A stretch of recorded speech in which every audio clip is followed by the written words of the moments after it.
Hi, my name is Summer, and I am an alcoholic and an addict. Welcome to Big Book Compendium's Friday Night Book Study. I have the wonderful Alice here. She is our guest for this week. And do you want to introduce yourself, Alice? Tell us about your home group or where you're from. Sure, absolutely. Hi, I'm Alice. I'm an alcoholic and I'm in Sacramento, California. My home group is Group 3. Okay, exciting. All right, so we're gonna just dive right on in with where we're at. We have been going through Bill's story for a couple weeks, and so we're at the good part. So it's the good stuff with Bill. So I'm just gonna start on reading, and then yeah, that's it. All right. Page 12 at the top. Despite the living example of my friend, there remained in me the vestiges of my old prejudice. The word God still aroused a certain antipathy. When the thought was expressed that there might be a God personal to me, this feeling was intensified. I didn't like the idea. I could go for such conceptions as creative intelligence, universal mind, or spirit of nature, but I resisted the thought of a Caesar of the heavens, however loving his sway might be. I have since talked with scores of men who felt the same way. Alice, do you have anything to say on this? Sure. Yeah, thank you. Thank you, Summer. I was just looking up the word vestiges, which means traces. So, yeah, there remained in me traces of my old prejudice. And despite the living example of my friend, absolutely, like, even though, just in my personal experience, even though I had evidence right in front of me that Alcoholics Anonymous works, that it is possible to become a sober alcoholic. Sorry for mentioning the fellowship. That the program in the big book, despite the example I had that works, I still had traces of prejudice, traces of my own thinking, of my own idea of what spiritual terms meant. And, which is funny when I look back because like the evidence was so clear and yet I couldn't grasp it until my mind cracked open, particularly because, I was able to choose my own conception, which we're about to talk about next. That really helped open the door for me. Yeah, so I've since talked with scores of men who felt the same way. Yeah. So every time I meet someone, who is interested in recovery, but perhaps it thinks that a 12-step program is not for them because they're atheist or agnostic, it's like, oh man, there's so many of us, so many of us share those beliefs or non-beliefs, and our door is wide open. It's not going to be a barrier to having a spiritual experience. Mm-hmm. Thank you for that. And I find also when it's written here that we could go for such conceptions as creative intelligence, universal mind, or spirit of the nature, like that was easier for me to grasp as well. Like it was like those types of words. I was like, oh, I could see that there's a universal mind, or a spirit of nature, or just something bigger. But I too, just like, Bill, it was like, even though there was vestiges that remained in me of my old prejudice, it's like, it's so important that we put all of our old ideas and our old belief systems and all that just to the side for right now. So I love the set aside prayer. I love it because it's just for right now. We put that aside and we think, what could a conception of a higher power be for me? And I mean, obviously I come in kind of like you said, Alice, like not wanting it at all, but it's there for us. And putting everything aside is like the key to this, I believe. Yes. Okay, so I'm going to keep reading. My Awesome. friend suggested what then seemed a novel idea. He said, "Why don't you choose your own conception of God?" That statement hit me hard. It melted the icy intellectual mountain in whose shadow I had lived and shivered many years. I stood in the sunlight at last. Alice, you have anything to say? It's just so beautifully written. And, you know, I look back and I don't think that my mountain was too intellectual, but I certainly had put up these barriers of, you know, again, what I thought spirituality meant, what I thought the word God meant. I thought it was something that just wasn't for me. Um, and I had, you know, I had heard that, I don't know where I got this idea from, but that I somehow had the idea that in 12-step programs, um, you can choose whatever you want to be your higher power. And so I thought that like I'd have to choose a doorknob and that wouldn't work. And I'm like, okay, either it's religious or it's stupid. Like, you know what I mean? I had all these fixed ideas like that. And, you know, just completely ignoring the fact that I had personal examples in my life of people who recovered through a 12-step program. But I couldn't see it. And what convinced me was just my own brokenness, just my human power failing, and that recognition that nothing I do is going to work, that my human power um, is not enough. And that cracked me open to be able to accept spiritual help. And then it was like, oh, that spiritual help is everywhere. I can feel it. You know, it was like, oh my God, it's been here all along. You know, and so I really appreciate the way Bill describes that. That statement hit me hard, you know, and it doesn't say, why don't you choose your own God, or why don't you create God? Because I can't create my own higher power, but I can choose my own conception. And that is enough to move forward in the program. Mhm. Thank you for that. That willingness is enough to move forward, right? Like being Absolutely. willing, yeah, to even consider choosing our own conception. That's enough for us, you know. That's enough for going, you know, moving forward.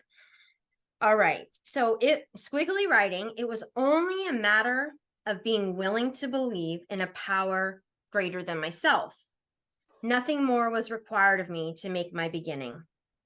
I saw that growth could start from that point. Upon a foundation of complete willingness, I might build what I saw in my friend. Would I have it? I love Bill. Of course I would. He's like, yes, I'm going to. Thus was I convinced that God is concerned with us humans when we want him enough. At long last, I saw, I felt, I believed. Scales of pride and prejudice fell from my eyes. A new world came into view. This is like one of my favorite lines in the whole big book, was that God is concerned with us. Yeah. He shows concern for us. And like, even though for me, maybe I feel disconnected, or why isn't, you know, this working for me, or where is God? What he's concerned for us. He cares Yeah. for us. And Yeah. when I read that, like I always thought, well, you know, my higher power doesn't really care, because look at what's happening. Like, look at what's going on, and doesn't really care. He's concerned for us. Mm-hmm. And as long as we want him, he will come meet us where we're at.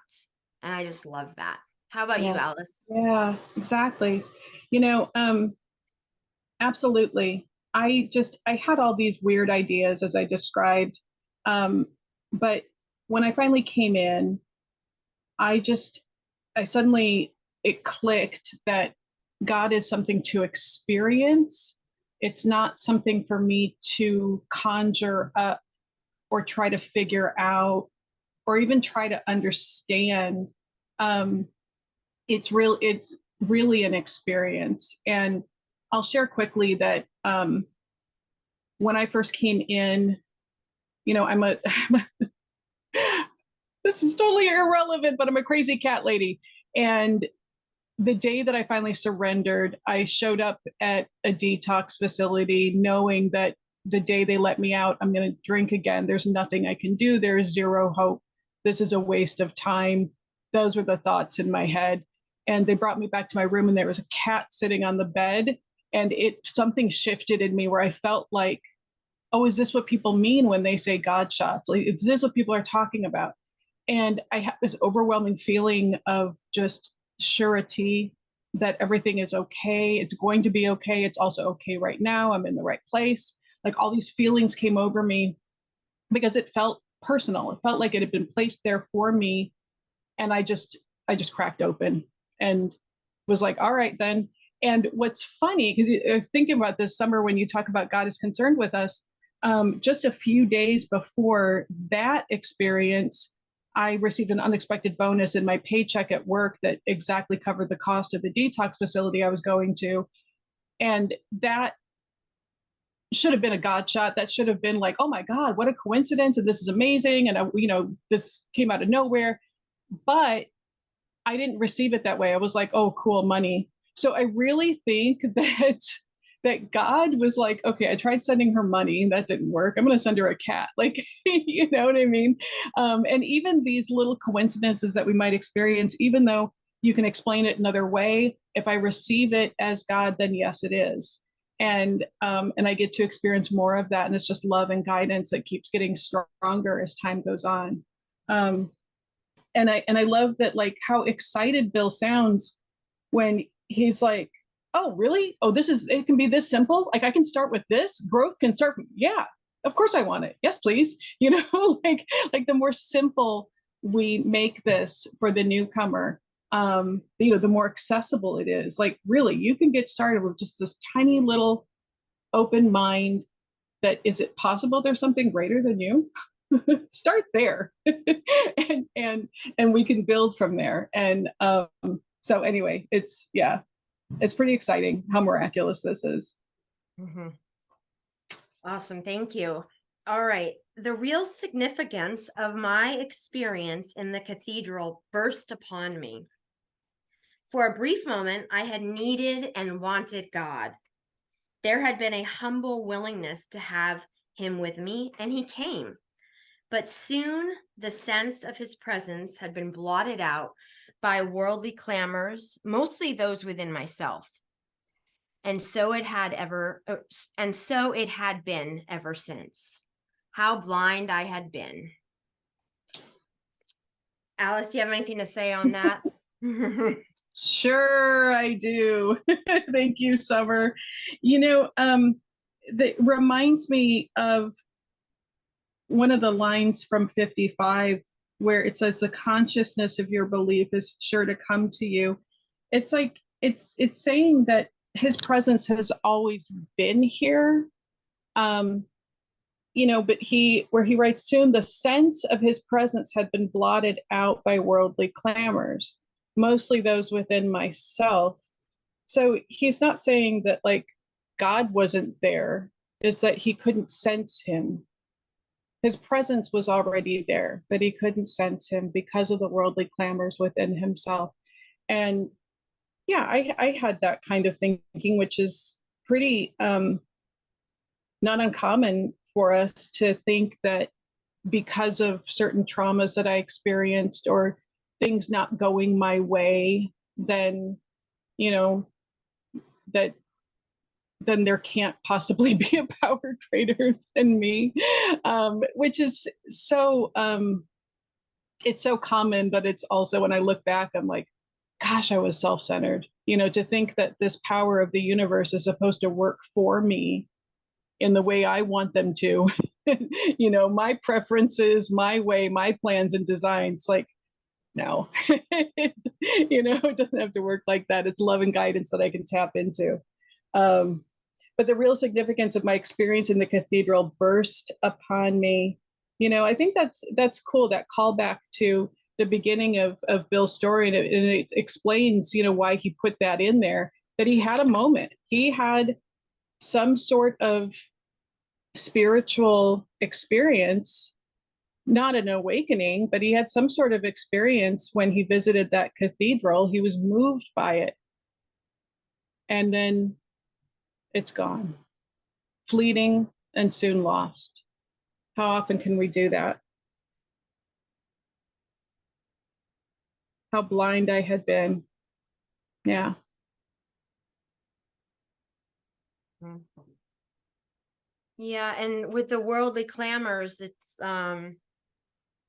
you know, present day, the worldly clamors are, wanting to do things I want my way, my self-will, and like all these thoughts that come over me quite often, the thoughts that are it says mostly those within myself. That's Yeah, true. It's mostly stuff that we battle within ourself. yeah, Um, that I love that you said that his sense or the sense of his presence was there already, and it was yeah, only blotted out by things that or that I had done.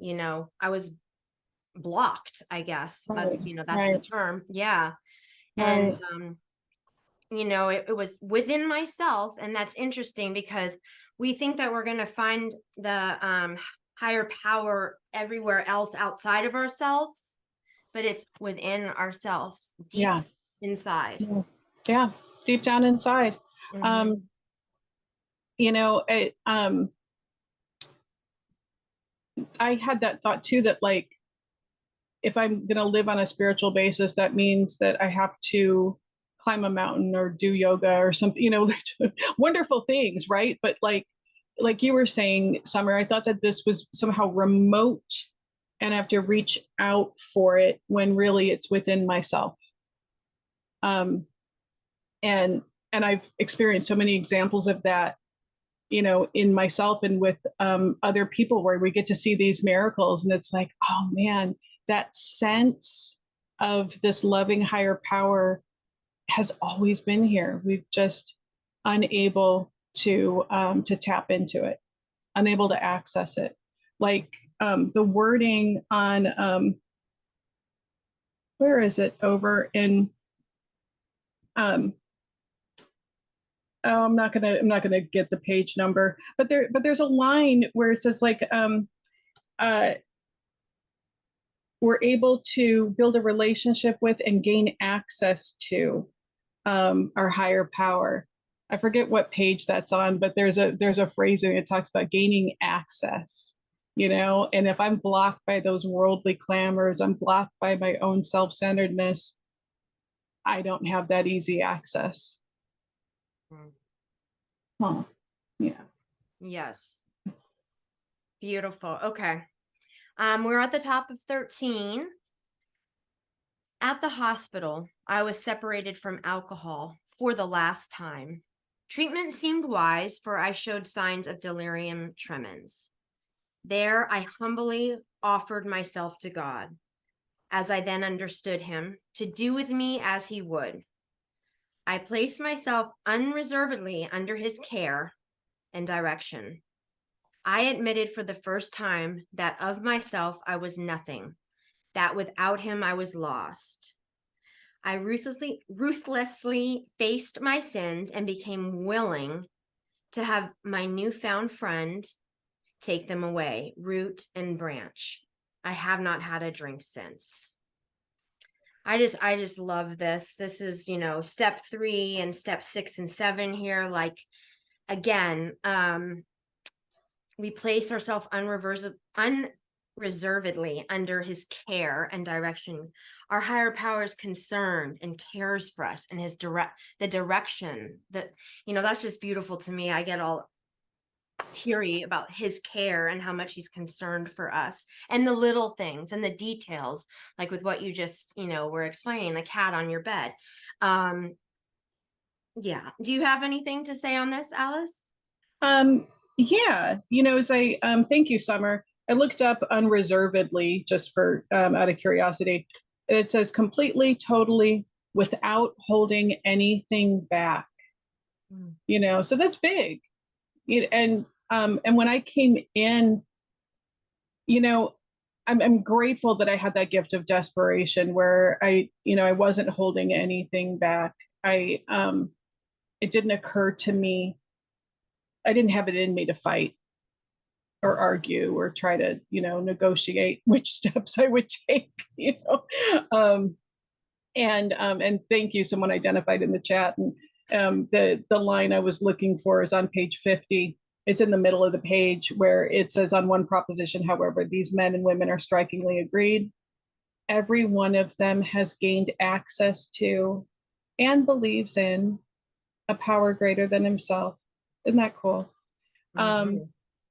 So back to that paragraph. Yeah, Summer, I mean, you nailed it. You know, how this is what is now our step 3 and 6 and 7, and how beautiful it is to, one of the terms we have for God, for higher power, is newfound friend, the capital F.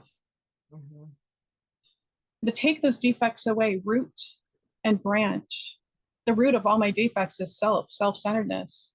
And, you know, the book later tells us we have to be free of that. Above everything, we have to be free of that self-centeredness. I don't know how to be perfectly free of self. I think that would be some kind of spiritual perfection, but man, I have to be willing to be, and willing to face it, and be willing to have my friend take it away. Um, and I like the wording near the top of 13 that you read, Summer, separated from alcohol for the last time. Like, I could not stop myself from drinking. That wasn't powerless. So instead of trying to stop drinking, I was separated from alcohol by coming in and taking these steps, living on a spiritual basis, being restored to sanity, and the problem's been removed. And just as Bill wrote, not had a drink since. Um, you know, he's sharing what works. He couldn't not drink on his own power, but by being willing to grow spiritually and abandon himself to his new friend, drink problem was taken away.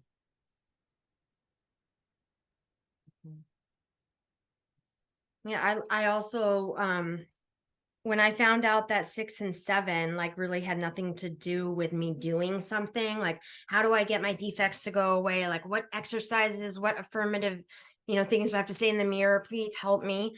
When I found out that it's a spirit, it's something that our higher power does for us, it was like, okay, like, and it started to make some sense here because I had tried to get rid of all these things my whole life, right? And I Right. did all these certain things to, help me with that, and it never worked. But this is awesome. Like, we face Yeah. it and we become Yeah. willing to have our new friend take them away, Yeah. you know? Yeah. It really is that simple. Like, I love using analogies.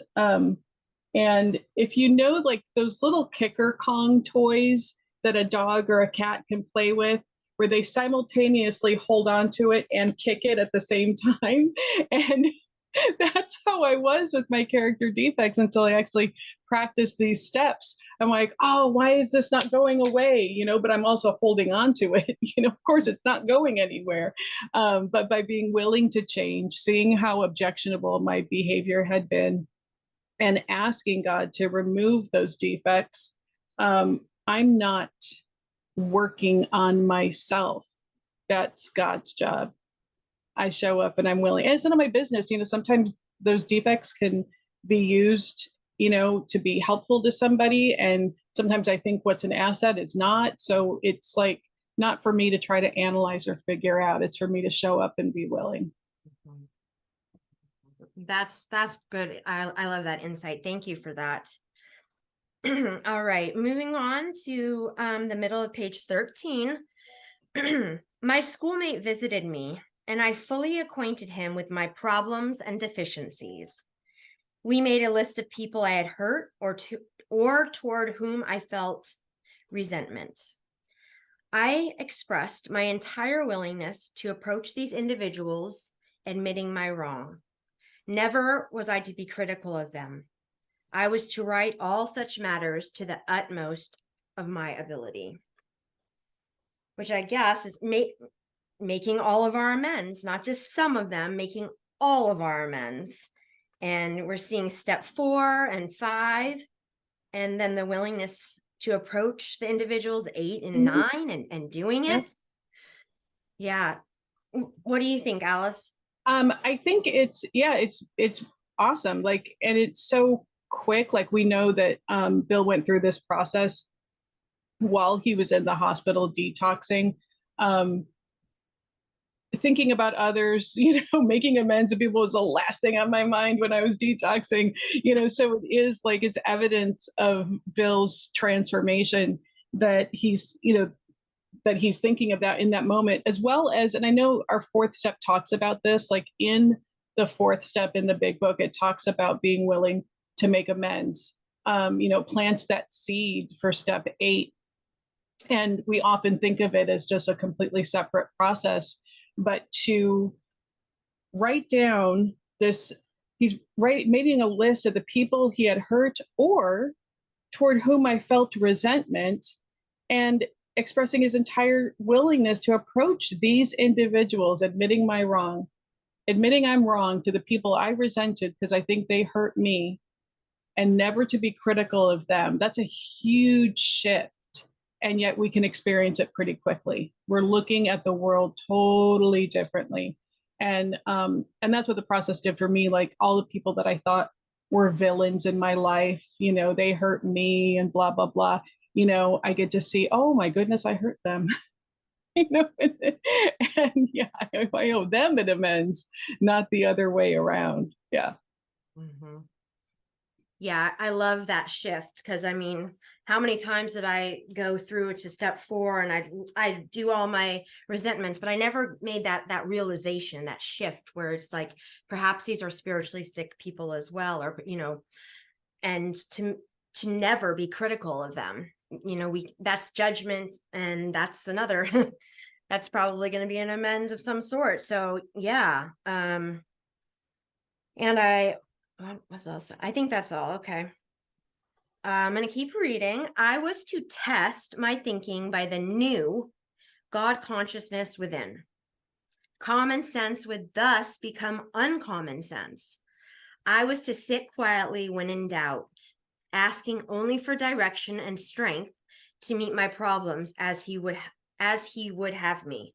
Never was I to pray for myself, except as my request bore on my usefulness to others. Then only might I expect to receive, but that would be in great measure. All right, Alice, what do you think? Thanks, Summer. In great measure, yeah. So I see that this is like our 10 and 11. I was to test my thinking by the new God consciousness within, my new sixth sense. Common sense would thus become uncommon sense. That sentence, I don't know, I have a little trouble with but I guess what it's saying is what I used to think is no longer like my thinking, and like today, it can become, through my God consciousness, the right thing can become obvious, like, oh my gosh, of course, common sense, where I used to be baffled. Yeah, common sense isn't very common. Yeah, isn't that the truth, right? And to sit quietly when in doubt, that's in our step 11. Asking only for direction and strength to meet my problems as he would have me. I have to face my problems. I don't ask God to take my problems away. I ask him to help me face them and pause in that moment, asking for direction.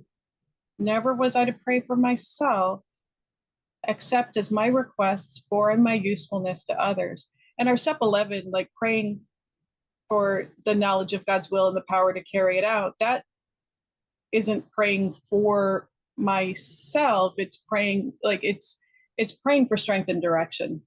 So it's not a selfish prayer. It is just, I want to be helpful.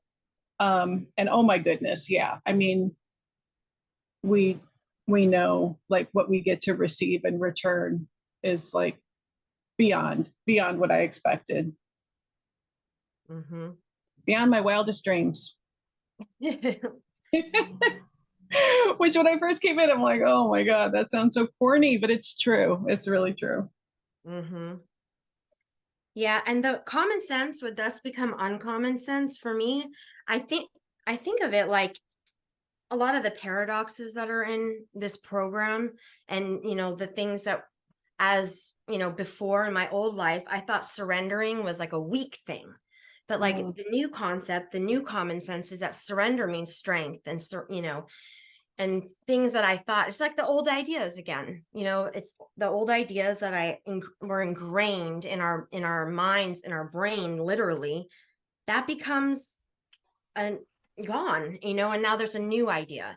That's the way that I think of common sense would thus become uncommon sense. Everything I put all my earnings on, all my life on, those were not right.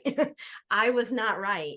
And and it's like, when we found out that there was a higher power, I still was unable to believe, and I thought I was right. And all of you guys, tens, thousands, millions of people, no, you didn't get it, but I did, right? Yeah. So that's the type of thing I think of with the common sense. Like, I just thought it worked, but it didn't. Right. I don't know. No, that's cool. That helps. Yeah. All right. I'm going to keep reading. Bottom of 13. My friend promised when these things were done, I would enter upon a new relationship with my creator, that I would have the elements of a way of living which answered all my problems. Belief in the power of God, plus enough willingness, honesty, and humility to establish and maintain the new order of things were the essential requirements. All right, Alice, what do you have to say about that? Beautiful. Thanks, Summer. Yes. What's the new order of things? It's not me first anymore. It's God first, then thinking of others. How can I be helpful? My friend promised. There's a promise. When these things were done, there's stuff to do. He's in the hospital, and he did a portion of the steps, but he still has to go out and make amends. And so, like, he still has stuff to do. So when these things are done, he would enter into a new relationship with my creator, a new relationship. The nature of the relationship is father to child, director to actor, principal to agent. God is my employer, not my personal assistant, not my taskmaster.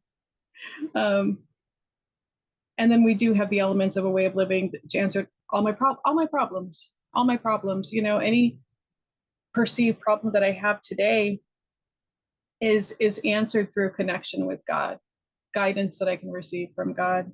And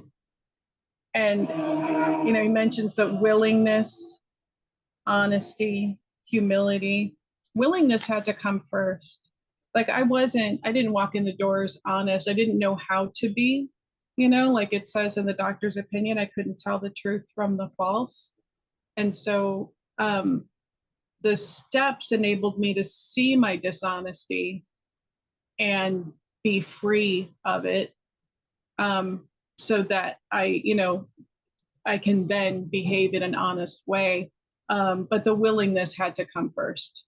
And it really only took a little bit of willingness to come in the doors and just start following directions. A friend of mine says, and this isn't like the actual definition, but a friend of mine likes to say that willingness means just not saying no. Isn't that a load off? That's like, okay, cool. Then I am willing. I'll take these actions, even if I don't understand it, or I'm still feeling some kind of fear. We can still take those actions anyway, and we get to experience the results. Mm-hmm.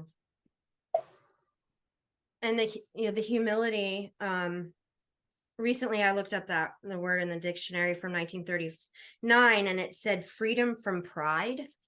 And that's to establish and maintain. Guess what? We have a new order of things. Yep.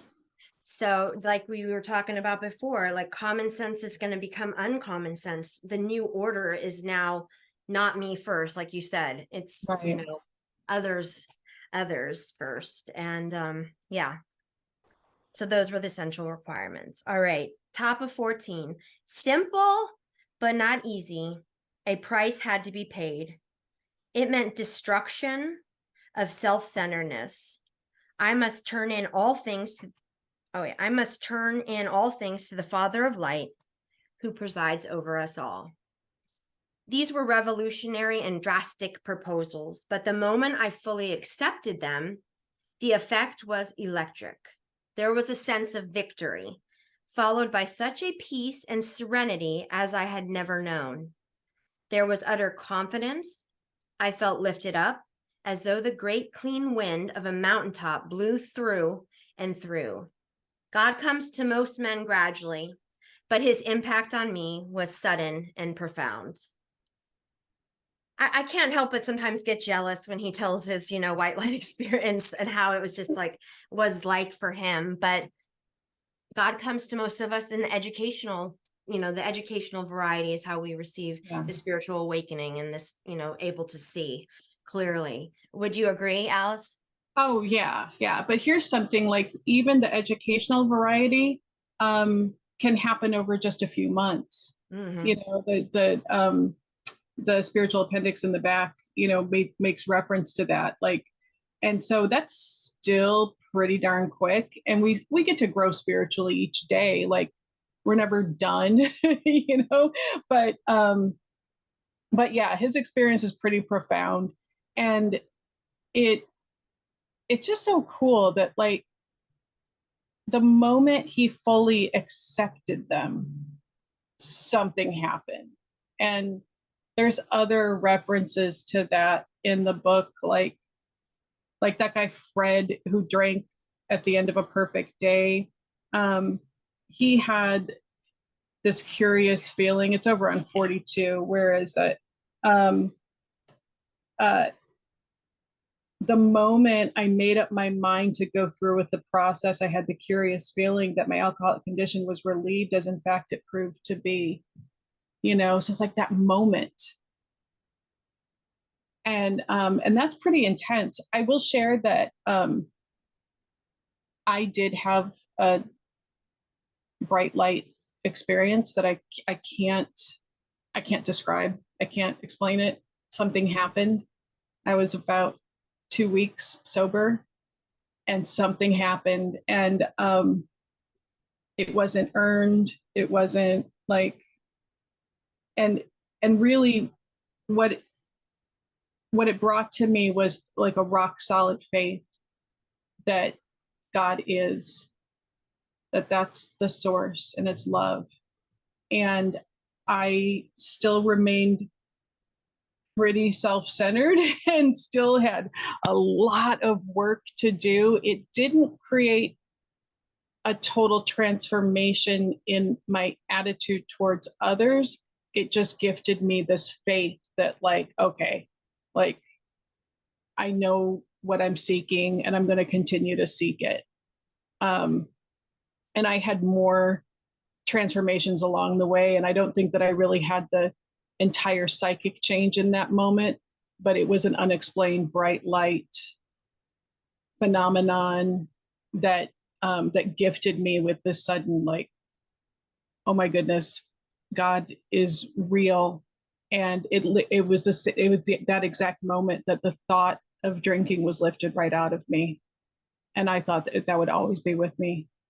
I thought of nothing else for about 20 years, drinking, trying to hide it, trying to moderate, trying to get more. I need mints, constant. And it was just lifted right out of me. So it's cool that we get to experience it in different forms, right? Like you were saying, and it's simple. It's not easy, but yeah, price has to be paid. Destruction of self-centeredness. I must turn in all things to the Father of light, who presides over us all. I turn my whole self over to the care of God, not little problems throughout the day or oh, I think I'm going to give it to God. No, I give my whole self to God and ask for his guidance. Yeah. such a peace and serenity as I had never known. So cool.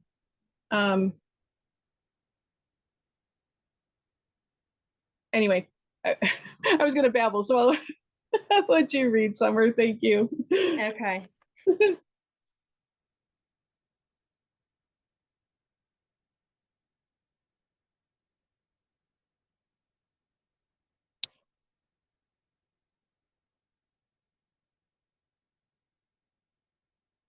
To you, I don't understand, but you had better hang on to it. Anything is better than the way you were.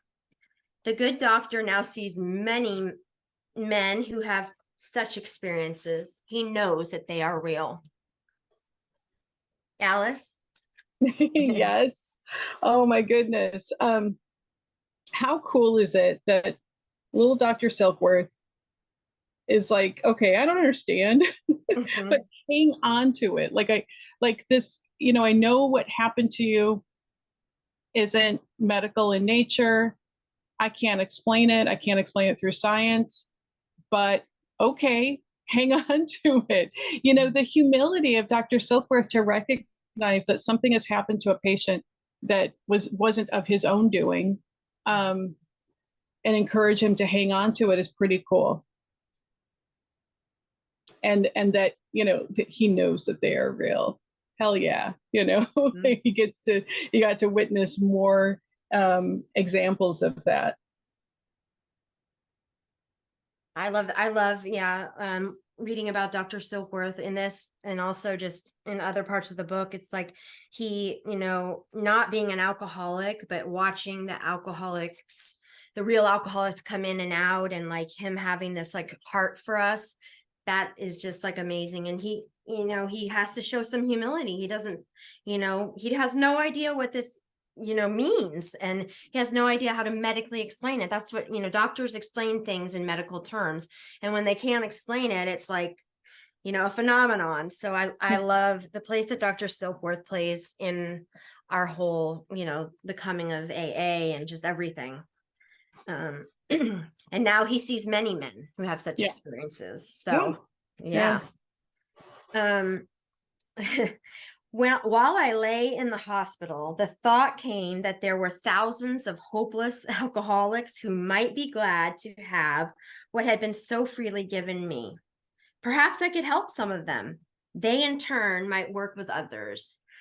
I'm sorry, but when I was in detox, I was not thinking about how I could help someone else. I was like, get me out of my skin, Right? like, I know. You're right. So I love this paragraph because it's just like, wow, what can he do to help others? And, if he were to get helped, how would he help? It might work with other people. Like that just blows my mind. Do you agree?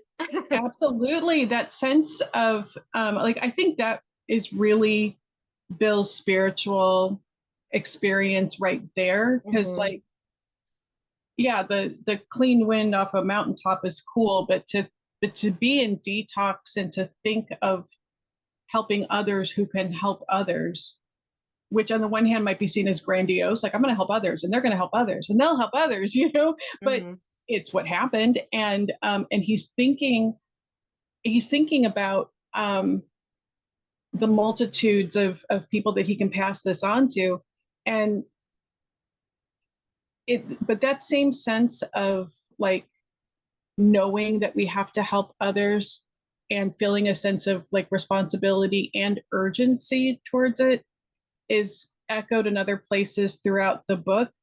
And the bottom of 160 to the top of 161 that's talking about a man, it's saying a man and his wife would leave elated, going to their first meeting, would leave elated by the thought of what they could now do for some stricken acquaintance and his family.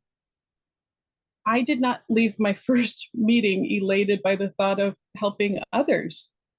But yeah, that's kind of what we're supposed to do, even from the beginning. And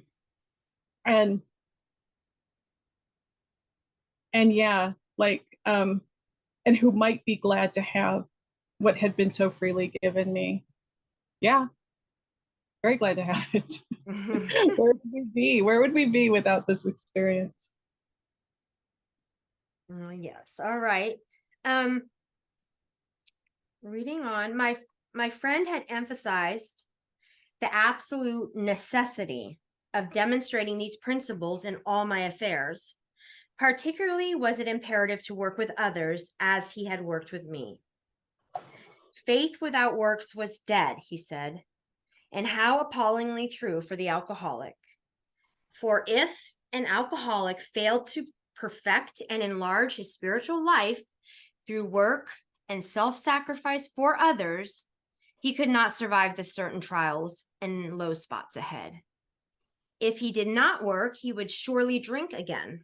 And if he drank, he would surely die. Then faith would be dead indeed.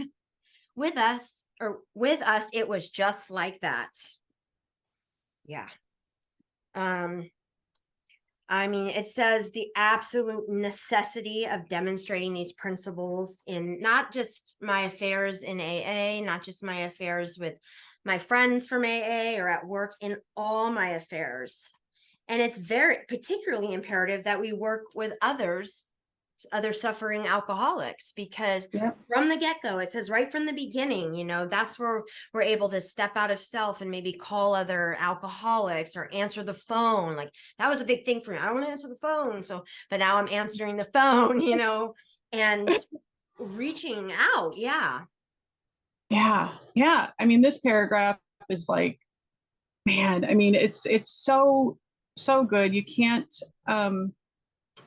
I can't stress it enough, you know, like how important this is, and what I've experienced in my own life and what I've seen in others who you know, might be fearful of this, you know, of working with others, and they end up drinking again. You know, this, I've seen this proven over and over and over again, that helping others is like, it's our, you know, it says later, it's our immunity from drinking.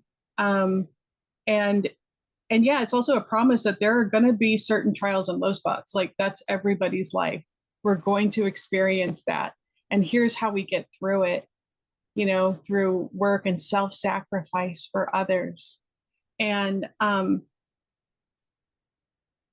yeah, and about perfect and enlarge our spiritual life. You know, like we have so many examples in the book, and like the dude who put whiskey in his milk, why did he do that? Why was he vulnerable to that insane thought? Because all went well for a time, but he failed to enlarge his spiritual life.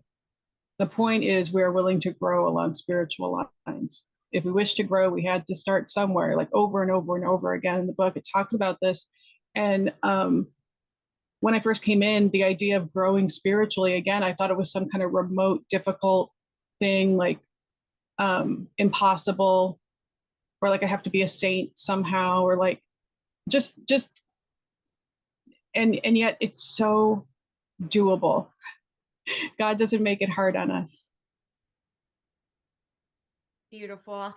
I love that you just said that. It's 8:58, so we're gonna close, and that was a perfect way to close. Thank you so much, Alice. Wonderful, wonderful. And thank you everyone for being here. We're gonna open up for questions and answers, but turn off record right now. And then if